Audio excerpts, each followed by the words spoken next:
Hello everyone and welcome to today's video. Today I am making hidden paper clips. Hidden paper clips are the best and I always get intimidated by them and then I remember how easy they are. I made 3 today and I'm going to walk you through the simple process on how you can make them as well. For this project you are going to need some paper clips and of course some scrap piece of paper. If you want to use the same kit I used, I am using the Woodland Wonder kit from April 2025.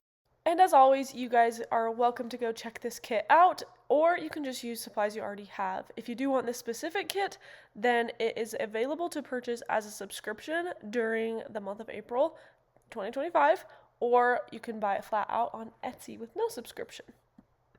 I will have everything linked in the description and we can move on to this tutorial.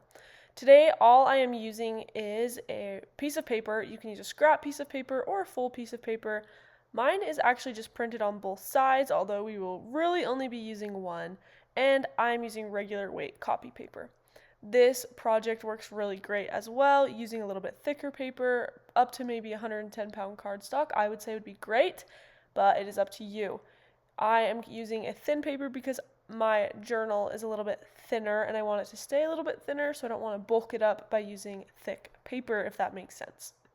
And off to the side, you'll see I have 3 paper clips. You can do this with 1 paper clip, 2, etc. You can just go all the way up. It's totally up to you. But to start, I am going to trim up this paper a little bit because I don't need this much paper. So I'm taking off 3 inches of my 8.5 by 11 inch paper. And I do end up trimming quite a bit off later, so you don't really need to worry too much. Just start with a decent sized piece of paper. And also, the size of the paper clip does not matter too much as long as it's not like super small or super huge. I think you'll be just fine. I'm using paper clips that are about 1 inch long, and to start my project, I'm just going to fold my paper right in half. You want the pretty side, the side you want showing, on the inside of your fold, because we're not going to see this color right here on the outside at all. It's actually going to get folded in and we just won't see it. Next up, you are going to put your paper clips on your page. If you want a really wide paper clip, hidden paper clip, then make sure to leave space for that. I'm going to do mine pretty close to the same size and none of them are going to be too big. But I'm going to try and figure out the actual sizing and you'll see that I do that. And I leave space, a little bit of extra space for some. After I have them generally laid out how I want them to be, it's not set in stone yet, but I can see that my paper's a little bit long. I could add another paper clip and make 4, or I could just trim it off. So I'm going to mark a little line where I'm going to want to trim that off, but luckily I don't have to worry about that right now. We can move on to the next step and I can trim it in a later step. Our next step is to fold the paper up right next to those paper clips. You want them pretty much touching the paper clips, and then you can go ahead and crease that line down. So right there you can kind of see. And you're going to do the exact same thing on the back. One thing to notice is that this is going to be a shorter fold because this side of the paper clip is actually smaller. So you can kind of see you're going to have one of your sides sticking out a little bit, and that is totally fine.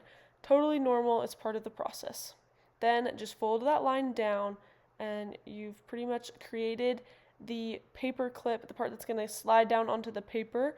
That is that part right there. Next up, I am wanting to trim off some of that excess paper.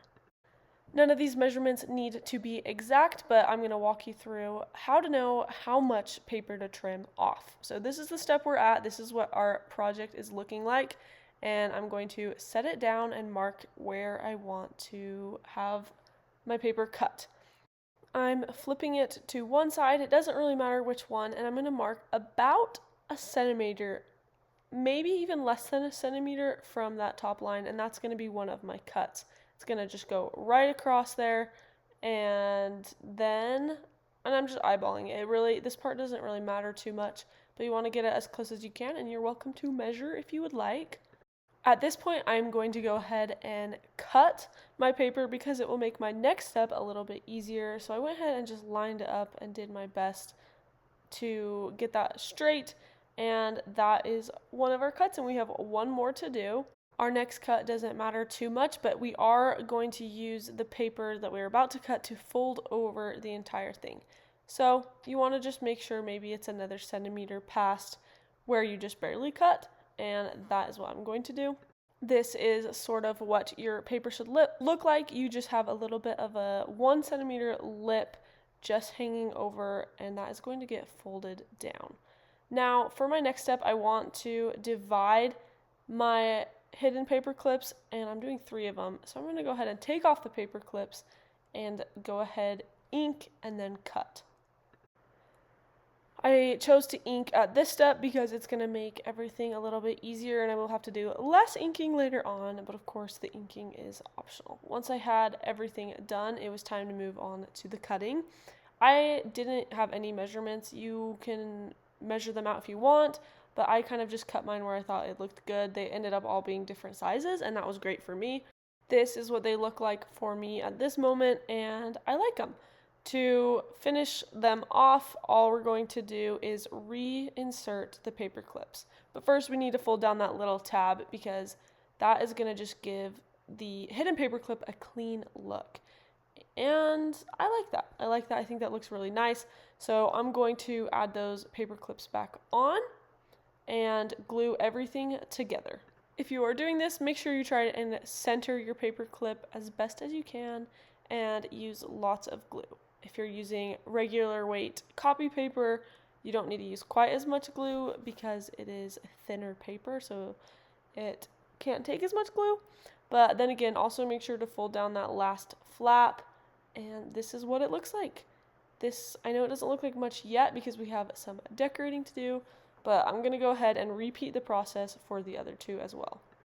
To walk you through the process one more time, you're going to add that paper clip back on in the center, add a bunch of glue, and press it down and do the same thing on both sides.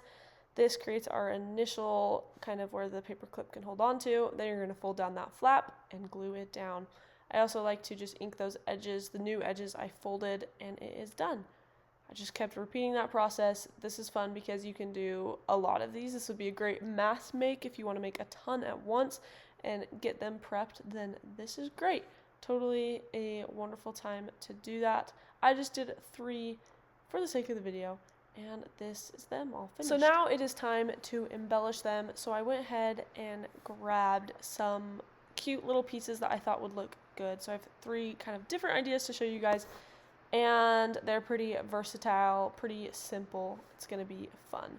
So starting off with our first idea. The first idea is the easiest idea. I already made these clusters, so I just wanted to let you guys know this is one of the ways I use clusters. It's nice to have some already made pieces that are ready to go. I'm not using clusters for the other ones, but again, I just wanted to show you guys that this is one of the ways, and it makes it super easy.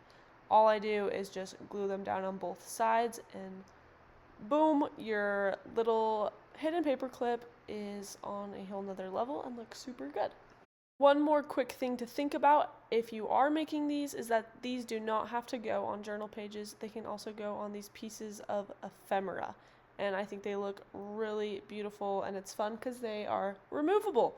So that is one way to use them that isn't a journal page. All right, let's move on to idea number 2. For this idea, I collected a few pieces of paper from the Woodland Wonder kit. I used some scrap paper from when we were making these hidden paper clips, and that's what I'm gluing down right now. I just wanted to create a layering effect and put this very simple number right in the middle. Sometimes I like to make my hidden paper clips on one side a little bit more simple, and then on the other side a little bit more detailed, more elements and things like that. So that's what this one was. I kind of had some pieces I wanted to do together that I thought would look good. I laid them out where looked kind of natural. This one turned out to be one of my favorites, and I think it's because I had a lot of different textures. So I had the paper, the letters, the bird image, lace, as well as a really cute charm. Something about that to me just always looks really good, especially when you're making clusters. So keep that in mind, and if you have some fun supplies, now is a good time to use them. And that one is all done, so here's what it would look like on a journal page or a piece of ephemera. I love this one. think it is so cute. And here it is on the back as well. Simple, nice, and just perfect. Now let's embellish our third and final hidden paperclip. This one I especially loved. I'm not sure why. I think anytime I include a butterfly into my junk journals, I just automatically love that one a lot. I don't know. And I know not everybody's thing is butterflies, and that's okay because you just don't have to use them in a kit, and this kit has way more items than just butterflies. So, but it is something that I love a lot. So I added on all of those elements, glued them together, and saved a little bit of space in that corner because I was going to add something else, an eyelet, and so I just marked where I was going to do that. Then I flipped it over and did the back. The back was so simple. I literally just loved this vintage inspired number, so I put that down and I called it good there. I honestly was like, that's going to be cute wherever it goes anyway, so it's perfect. Finally, I hole punched my paper and then added an eyelet. I had a really cute charm I wanted to add on to this one, so I grabbed a jump ring and put the charm on. The charm is just a cabochon charm. Then I cut a piece of paper out from the kit so it matched really well, and then glued it on the inside, and I just thought it was really cute. Here it is on a piece of ephemera so you can get a feel for it. I literally love this one. Adding charms is like my favorite thing to do, and this one went really good with the kit. So here are some of the pieces I made today. I love them. I think they're super cute, and it's fun that they're double-sided, that you can use charms or lots of different textures and everything. I just thought it was a whole lot of fun, and I hope you guys enjoyed this video. These are super wonderful to have around to put into your journals and just add a lot of interest and interactive element to a journal. It is always a lot of fun sitting down and making these and just seeing what happens. So I hope you guys give this one a try. And again, if you want the Woodland Wonder kit, the subscription is the way to go if you want to save money. And if you just want just the kit, then Etsy is the way to go. I'll put more info on how to get that at the very end of this video. And I hope you guys have a wonderful day and you tag along in our next video. We will see you next time. Goodbye.